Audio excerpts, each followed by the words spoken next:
Hi guys, ladies and gentlemen, boys and girls. Welcome to Cricket and Much More. सगळ्यात आधी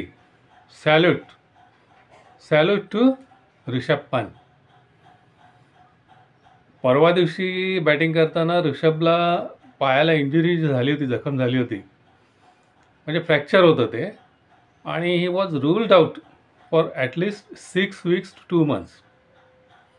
तेव्हा आता हा सामना आपल्याला 10 खेळाडूंनीच खेळायला लागणार आणि ऋषभ काय बॅटिंगला येणार नाही, पहिल्या इनिंग आणि दुसऱ्या इनिंगला नाही. हे नक्की असताना ऋषभ चक्क बॅटिंगला उतरला काल.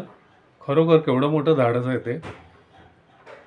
आता धाडसी पाऊल म्हणतात ना, ते याला म्हणतात. ते धाडसी पाऊल त्यांनी काल जे ओल्ड ट्रॅफर्डवरती टाकलं, आणि बघा, जेव्हा असं काहीतरी असामान्य धैर्य दाखवलं जातं त्याला चांगला प्रतिसाद मिळतोच.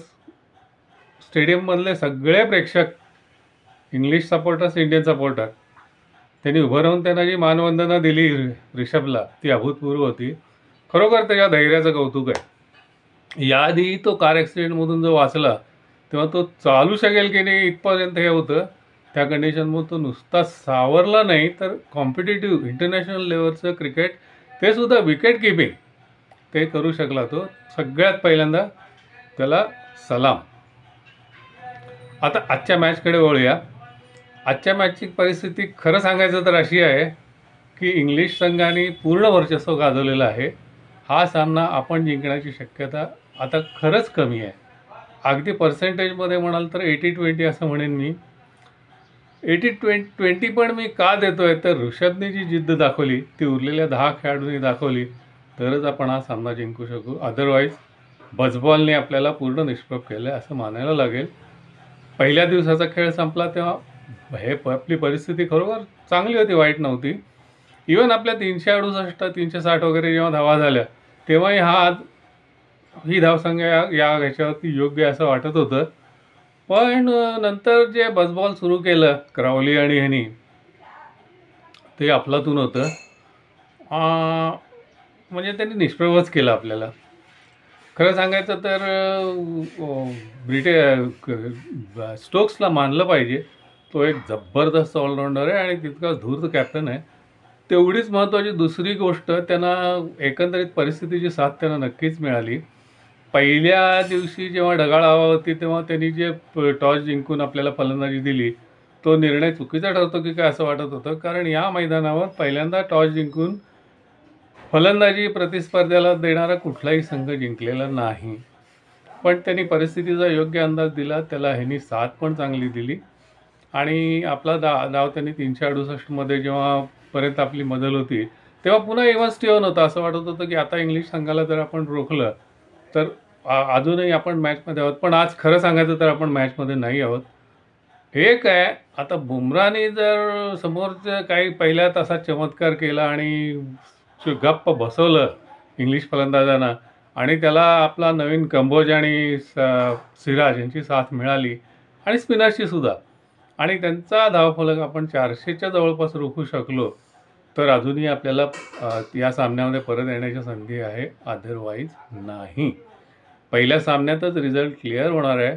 मला तरी खोटा आशावाद धरण्यात काही अर्थ नाही. हा सामना आणि ॲक्च्युली ही सिरीज गेली असंच वाटतं आहे. आजच्या टी टाईमपर्यंत सगळा एकंदरीत खुलासा होईल. बघूया काय होतं आहे. आपण अर्थातच पाठिंबा आपल्या टीमला देणार आहोत.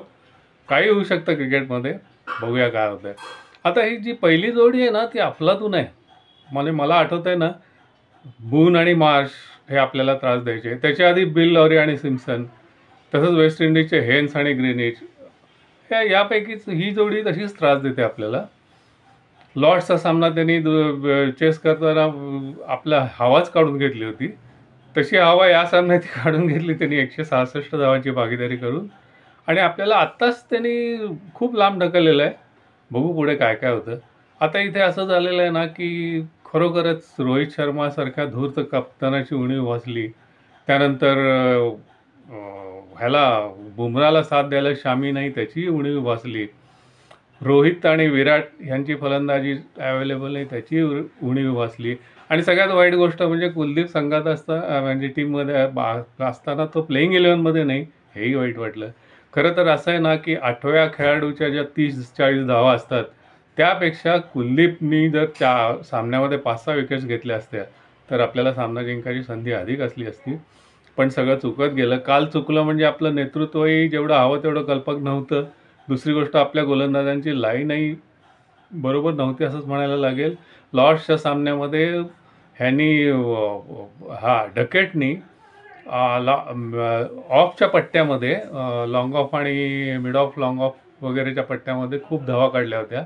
त्याला रोखण्यासाठी आपण लेग स्टंपवर हे केला, अटॅक केला आणि लेग स्टंपला तो आरामात मारत होता आणि त्यांनी लेग लेग साईडला खूप चांगल्या धावा काढल्या आणि आपले सगळे हे निष्प्रभ केलेले आहेत. आज तरी आपण निष्प्रभ आहोत. बघूया काय होतंय. आपली कमबॅकची संधी मी नाकारत नाही. होऊ शकतो आपला कमबॅक. बघूया काय काय होतंय.